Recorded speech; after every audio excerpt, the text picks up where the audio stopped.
Hey, so if Zen Browser keeps closing on its own, crashing randomly, or shutting down right after you open it, yeah, that can be really annoying. This usually happens because of corrupted files, extensions, or system resource issues. In this guide, I'll show you how to fix Zen Browser keeps closing step by step.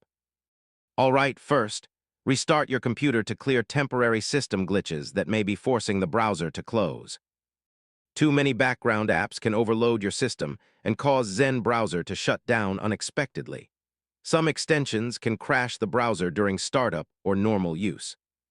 Corrupted cache files can cause instability and force the browser to close.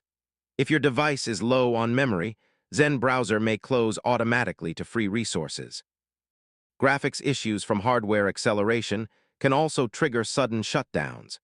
Make sure Zen Browser is updated because older versions may contain crash bugs. Malware or unwanted programs can interfere with browser stability and force it to close. If the issue continues, reinstall Zen Browser completely to remove corrupted files. And yeah, that's it. These fixes should stop Zen Browser from closing unexpectedly and make it stable again.